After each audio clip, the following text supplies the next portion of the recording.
मौसम तब्दील हो रहा था, बाहर का भी और इसके अंदर का भी। हातिम ने इस दिन सुबह कर दी थी इसे मनाने में और कामयाब होकर ही छोड़ा था।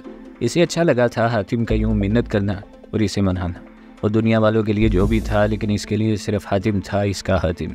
इसे अच्छा लगने लगा था हातिम, और अब की बार ये मोहब्बत बहुत शिद्दत से इस पर हमलावर हुई थी। अब तो बीच में कोई मसला भी नहीं था और वो मुकम्मल इख्तियार रखती थी, इसलिए हातिम को चोरी छुपे देखा करती। अभी वो इसे लॉन में वर्जिश करते हुए देख रही थी और दिल ही दिल में खुश हो रही थी कि वो अपनी एक्सरसाइज मुकम्मल करते हुए अंदर की तरफ आने लगा। तो वो इसने फ़ौरन से पर्दे का पल्लू छोड़ा और अंदर की जानिब भागी। थोड़ी देर बाद वो और हातिम डाइनिंग टेबल पर आमने सामने बैठे नाश्ता कर रहे थे। वो नज़रें झुकाए टोस्ट खाने में मसरूफ़ थी, जबकि हातिम इसे देखे जा रहा था। ऐसे क्यों देख रहे हैं, नाश्ता करें ना। जब इसकी बर्दाश्त से बाहर हुआ तो वो ज़िद होते हुए बोली, नहीं मैं तुम्हें थोड़ी देख रहा हूँ, मैं कुछ और सोच रहा था। हातिम ने बात बदलनी चाहिए। जी मुझे पता है आपको मुझे ताड़ने के अलावा कोई काम ही नहीं होता। वो टोस्ट पर मक्खन लगाते हुए धीरे से बोली तो हातिम हौले से हंस पड़ा।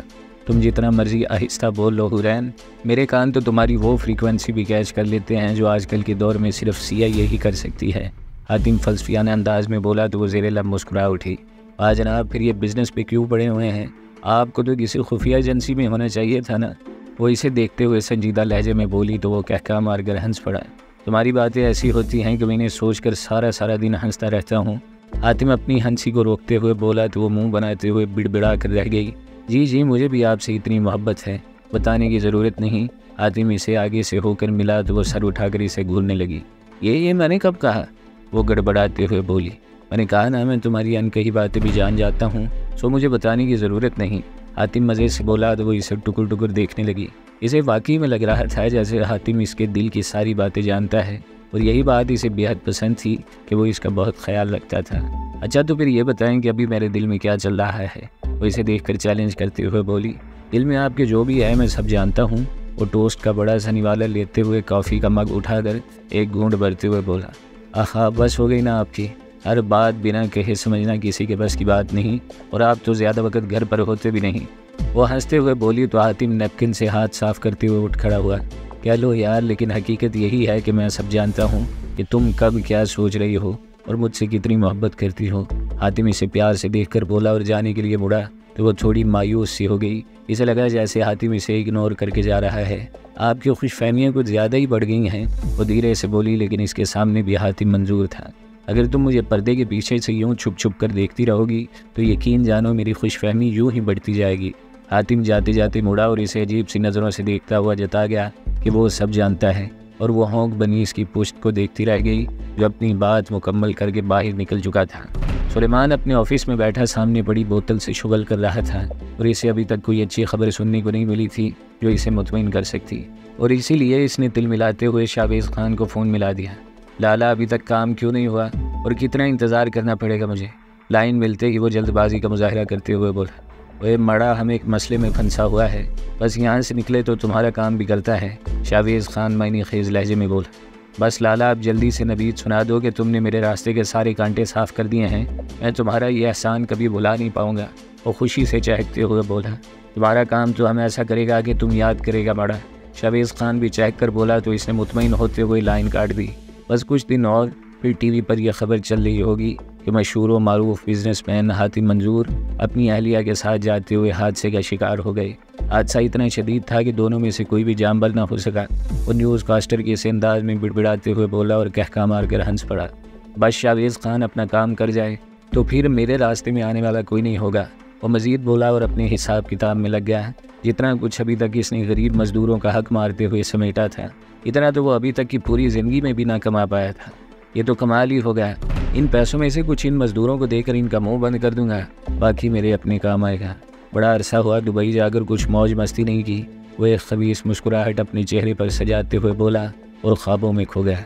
चौंका तब जब इसका मोबाइल फ़ोन बजने लगा। ये इस वक्त किसको मौत आ पड़ी। वो बुरा समूह बनाते हुए मोबाइल उठाकर देखने लगा, लेकिन स्क्रीन पर नज़र पड़ते ही थोड़ा सा सीधा होकर बैठ गया। जी बाबा खैरियत, कैसे याद किया, वो थोड़ा मुअद्दब होते हुए बोले।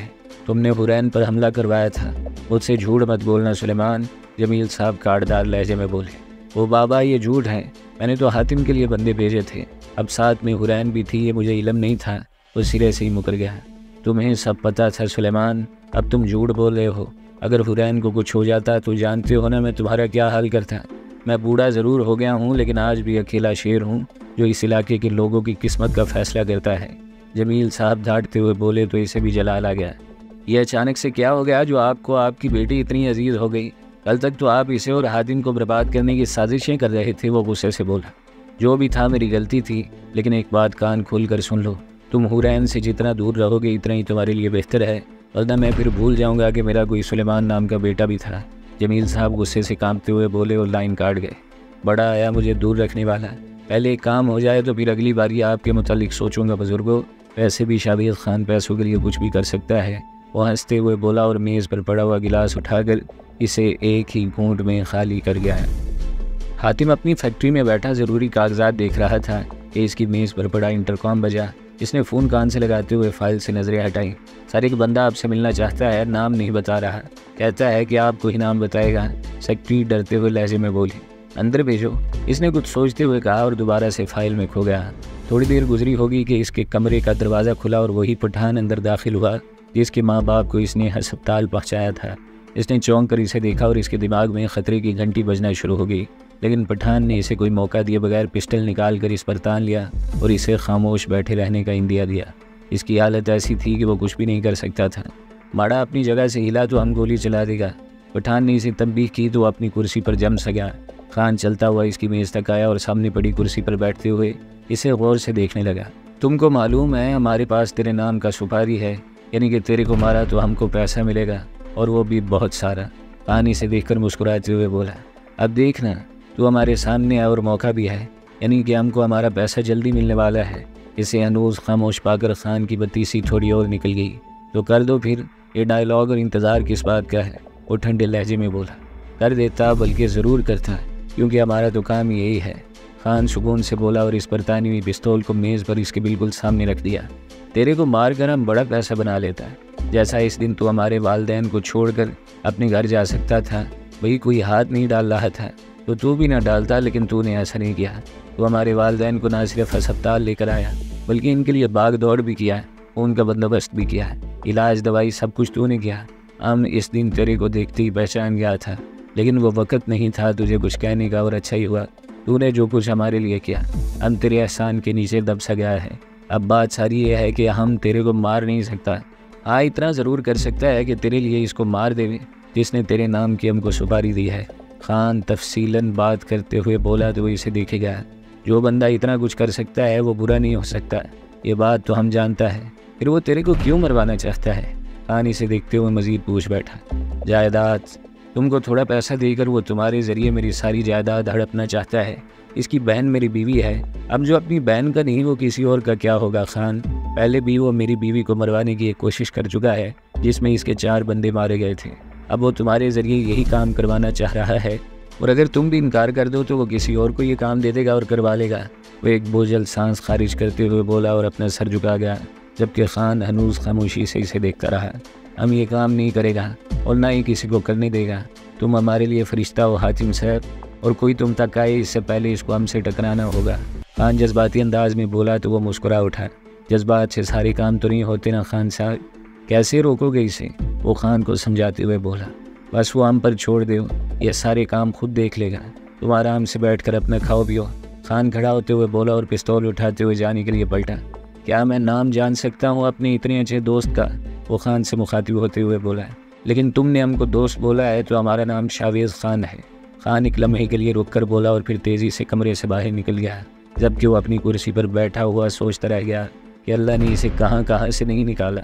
जहाँ भी वो फंसा अल्लाह ने इसकी मदद की, और यही वजह थी कि आज शावेज़ खान जैसा गैंगस्टर भी इसे बगैर कुछ कहे इसका गर्विदा होकर यहाँ से गया था। सुलेमान सर झुकाए बैठा हुआ था और इसके गिर्द शावेज़ खान के आदमियों का घेरा था। वो सोच भी नहीं सकता था कि जिसे वो हातिम को मारने के लिए भेज रहा है वही इसकी जान का दुश्मन बन जाएगा। क्या सोचा था तुमने कि हम तुम्हारे रास्ते से हातिम और इसकी बीवी को हटा देगा और तुम सब चीज़ का मालिक बन जाएगा?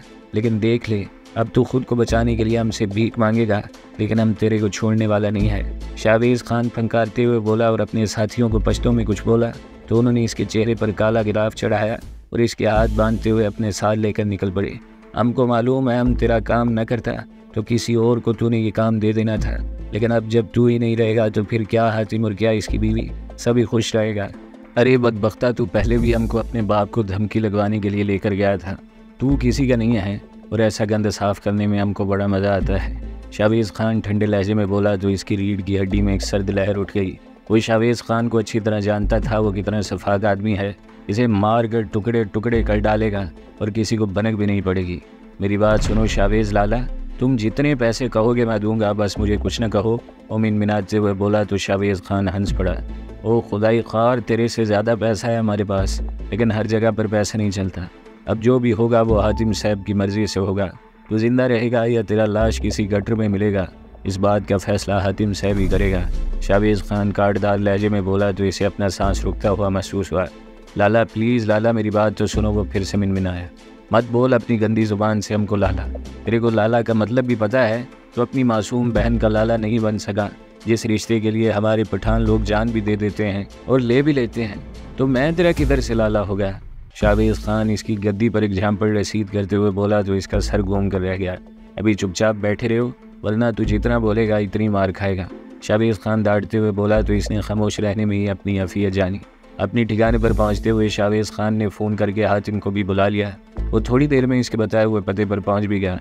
क्या करना है इसका साहब, हमको बस इशारे दो, इसको तो हम कीमे वाली मशीन में डालेगा। वो कुर्सी पर बैठा हुआ था और इसके सामने मौजूद कुर्सी पर हातिम और शाहवेज़ खान मौजूद थे। जब शाहवेज़ खान हातिम से मुखातिब होते हुए बोला, इसको मारना नहीं है खान, ये मेरी बीवी का भाई है, लेकिन इसको सबक सिखाना बहुत ज़रूरी है क्योंकि ये बहुत गंद फैला चुका है। हातिम एक लम्हा सोचने के बाद बोला, जबकि खान इसे मुंतज़िर नज़रों से देखे गया। सबसे पहले तो इसकी फैक्ट्री में जो मज़दूर हैं, जिनका हक ये पिछले 4 महीने से दबा कर बैठा हुआ है, वो इन्हें सूद समेत वापस दिलवाना है, फिर देखेंगे इसका क्या करना है। हातिम ठंडे लहजे में बोला तो वो सर झुका गया। हर दफ़ा तेरी किस्मत ख़राब रही है सुलेमान, और अब भी देख ले तू ही बदनसीब है, लेकिन अभी मैं तुझे एक और झटका दूंगा। शाहिद टीटी तो मफरूर हो गया था ना, है ना? हातिम इसे देखते हुए मुस्कुरा कर बोला तो इसे किसी बहुत बड़ी साजिश की बू आने लगी। वो मफरूर नहीं है बल्कि मेरे पास है और तेरे ताबूत में कील ठोंकने के काम आएगा। हातिम की मुस्कुराहट हंसी में बदल गई और इसकी हंसी में शाहवेज़ खान की हंसी भी शामिल हो गई। चल अब जल्दी से मज़दूरों की सैलरी अकाउंट में पैसा ट्रांसफ़र कर, वरना कोर्ट कचहरी अभी की अभी शुरू हो जाएगी। हातिम दांत पीसते हुए बोला तो वो बिल्कुल ही टूट गया। जो भी तुम चाहते हो वो सब हो जाएगा, लेकिन प्लीज़ मुझे छोड़ दो, मैं तुम्हारे आगे हाथ जोड़ता हूँ। वो रूहान सा होते हुए बोला, अभी फ़िलहाल जो बोला है वो कर। हातिम इसे खामोश करवाते हुए बोला और शाहवेज़ खान को इशारा किया, जिसने एक लैपटॉप उठाकर इसके सामने रख दिया और वो खामोशी से अपने अकाउंट से पैसे मज़दूरों के अकाउंट में ट्रांसफ़र करने लगा। हातिम ने जब सब कुछ देखभाल कर अपनी तसल्ली कर ली तो इसे ले जाने का बोला। अभी के लिए इतना ही काफ़ी है और कल इसे दूसरे काम करवाने हैं, अभी इसको मेरी नज़रों से दूर रखो। हातिम इसे हकारत से देखते हुए बोला तो शाहवेज़ खान के आदमी इसे उठाकर एक अंधेरी कोठरी में फेंक कर चले गए। इसे अब एहसास हो रहा था कि वो लोगों के साथ क्या कुछ करता आया है, लेकिन अब वक्त इसके हाथ से बिल्कुल निकल चुका था। वह अंधेरे कमरे में दीवार से टेक लगाकर बैठा ये सोच रहा था कि वो क्या करने चला था और किस्मत ने इसके साथ क्या कर दिया। आज हुरैन से मिलने इसकी सहेली मलिहा आई हुई थी और इसका महलनुमा घर देखकर हैरान हो रही थी। ऐसा घर इसने अपनी पूरी ज़िंदगी में नहीं देखा था। यार ये तो कमाल हो गया, तुम बंगले से निकली और महल में चली आई। लगता है भाई साहब की 5 उंगलियां घी में और सर कढ़ाई में है। मलिहा खुश होते हुए बोली तो इसे देखकर हंसने लगी। भाई ख़ानदानी रईस है हातिम, तो पैसा तो खुला होना ही है ना इसके पास। हुरैन फीकी सी हंसी हंस कर बोली, क्योंकि यही एक बात थी जिसका जवाब अभी तक इसके पास नहीं था और ना इसे हातिम ने कुछ बताया था। यार मैंने जब हातिम भाई को पहली मरतबा देखा था, जब वो लड़ाई वाला मामला हुआ था, इस वक्त वो मोटरसाइकिल पर थे और आम से हुलिये में थे। वो ख़ानदानी रईस तो लग ही नहीं रहे थे। मलिहा कुछ याद करते हुए बोली तो हुरैन चौंक कर इसे देखने लगी।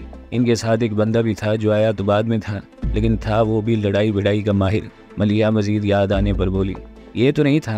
हुरैन अचानक से मोबाइल खोलते हुए इसमें से मुनीर नियाजी की तस्वीर निकाल कर इसकी आंखों के सामने करते हुए बोली, हाँ यही था, बिल्कुल यही तो था।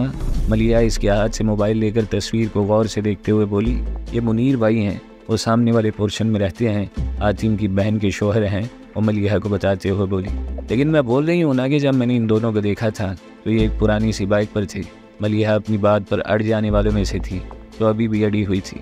अच्छा छोड़ो ना, क्या फ़र्क पड़ता है कि ये ख़ानदानी रईस हैं या बाद में हुए हैं। तुम ये बताओ कि इतने अरसे बाद कैसी याद आ गई तुम्हें मेरी। वो हार मानते हुए मुस्कुरा कर बोली तो मलिहा भी सब भूल कर इससे गप्पे लगाने लगी। मैं तो ठीक हूँ, तुम बताओ। कैसी जा रही है तुम्हारी लाइफ? भाई जिस उम्र में हम चूल्हा हांडी सीखना शुरू करते हैं, इस उम्र में तुम ब्याह कर ससुराल आ गई। कभी कभी तो मुझे तुम्हारी ज़िंदगी पर रश्क आता है। मलिया इसे देखते हुए बोली तो वो नज़रें झुका गई। बस यार अल्लाह की मेहरबानी है कि मुझे इतना चाहने वाला बंदा मिला, लेकिन मैं इसे खुश न रख पाई। वो झुकी नज़रों से बोली तो मलिया इसे देखने लग गई। क्या बात कर रही हो? तुम्हारी तो लव मैरिज थी ना, और हातिम भाई भी तुम पर मरते थे। मलिया छंबे से बोली। मरते थे नहीं, वो मुझ पर आज भी मरते हैं, लेकिन बीच में कुछ गलत फहमियाँ हो गई थी, जिससे मेरा दिल ख़राब हो गया था और मैंने इन्हें बहुत तंग किया। वो उदासी से बोली। अब क्या हालात हैं? क्या अब भी तुम दोनों में गलत फहमियाँ हैं? मलिया इसे बहुत गौर से देख रही थी। नहीं, अब तो काफ़ी हद तक सब कुछ क्लियर हो गया है, लेकिन आज हमारी शादी को 6 महीने होने को आए हैं, लेकिन मैंने अभी तक हातिम को हाथ भी नहीं लगाने दिया, और इस मर्द के बच्चे ने एक बार भी ये शिकवा नहीं किया कि मैं ऐसा क्यों कर रही हूँ। वो बीके लहजे में बोली तो 2 आंसू इसकी आंखों से निकल कर इसके रुखसार भिगो गए। क्या तुम पागल तो नहीं हो? ये कैसे मुमकिन है? ऐसा तो हो ही नहीं सकता। मलिया इसे हैरत से देखते हुए बोली तो वो इसे बीते वक्त के बारे में बताने लगी, और वो हैरानी से सुनती गई। सुलेमान के अकाउंट से एक तगड़ी रकम वर्कर्स के अकाउंट में मुंतकिल हो चुकी थी। बाकी बच जाने वाली रकम हातिम ने एक फलाही इदारे में ट्रांसफ़र कर दी थी। अभी वो दोबारा से हातिम और शावेज़ खान के सामने मौजूद था। अब ऐसा करो कि अपनी ये फैक्ट्री शावेज़ खान के नाम कर दो, वरना तुम्हारा बहुत बुरा हाल होने वाला है। हातिम सुलेमान को नफरत से देखते हुए बोला। इससे क्या फ़र्क पड़ता है? तुम तो पहले ही मुझे बर्बाद कर चुके हो। सुलेमान अफसोस भरे लहजे में बोला। हातिम ने कागजात इसके सामने मेज़ पर रखे तो जहाँ जहाँ वो कहता गया इसने चुपचाप साइन कर दिए। केस वो पहले इसके खिलाफ अदालत में दायर कर चुका था और अब इसकी पेशी मुतवक्की थी। ये तुम क्या कर रहा है यारा? शावेज़ खान हातिम की जानिब देखते हुए बोला। तुम भी ये रास्ता छोड़ दो खान, जिसमें लोगों की बद्दुआएं ही शामिल रहती हैं। इस फैक्ट्री से तुम एक नई ज़िंदगी शुरू कर सकते हो। बस एक बात का ख्याल रखना कि लोगों का हक न मारना, वरना इसमें और तुम में कोई फ़र्क नहीं रहेगा। वो शावेज़ खान को समझाते हुए बोला तो अपना सर झुका गया। इसे कल कोर्ट में पेश करना है और ये तुम्हारी जिम्मेदारी है कि ये कोई चालाकी न कर पाए। वो शावेज़ खान को समझाते हुए बोला और वहाँ से निकल गया। घर पहुँचने में अभी थोड़ी देर ही लगी होगी। जब वो अंदर दाखिल हुआ तो इसे जमील साहब की गाड़ी दिखाई दी। वो इनके आने का मतलब समझते हुए अंदर दाखिल हो गया। सामने ही जमील साहब हुरैन के साथ बातों में मसरूफ़ थे और इसे देखते ही वो उठकर इससे मिलने के लिए बढ़े और हुरैन किचन में चाय बनाने के लिए चल दी। कैसे हैं अंकल और आंटी, कैसी हैं? इसने इखलाकन पूछा, वरना वो अच्छी तरह से जानता था कि इनकी यहाँ मौजूदगी किस वजह से है। बस बेटे सब ठीक है। वो तुम्हारी तरफ से नोटिस मिला था सुलेमान का। देखो बेटा, मेरी इज्जत साथ में मिल जाएगी अगर ये मामला कोर्ट तक गया।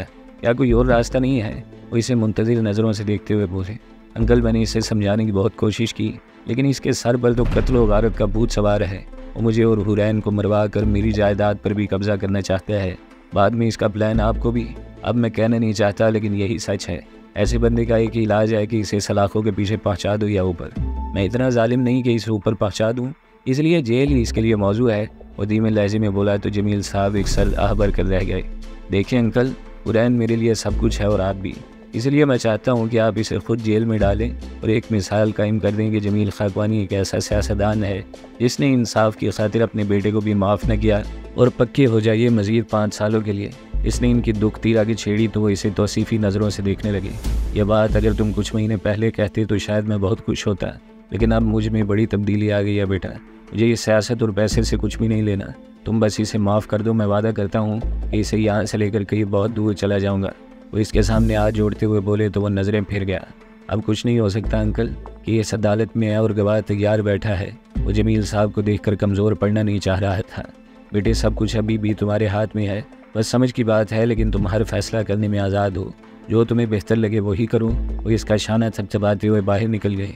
हुरैन जब चाय की ट्रॉली धकेलती हुई अंदर दाखिल हुई तो ड्राइंग रूम को खाली पाया। ये बाबा किधर चले गए? इसने खिड़की के पास खड़े हातिम से पूछा, जो न जाने किस सोच में खोया हुआ था। वो चले गए, हुरो ही ने जाना ही था। वो खिड़की से बाहर देखते हुए बोला तो वो नासमझी सही से देखने लगी। कल तुम्हारे भाई की कोर्ट में पेशी है और वह मुझे इस सब से बाज रखने के लिए आए थे। अब तुम खुद बताओ, जिस बंदे ने हमें मारने की कोशिश की, इसे हम यूं ही जाने देंगे? और हुरैन की जानिब देखते हुए बोला तो वो अपना सर झुका गई। हातिम वो जो भी है और जैसा भी है मेरा भाई है। और मिनमिनाते हुए बोली तो हातिम ने इसे हाथ उठाकर बात करने से रोक दिया।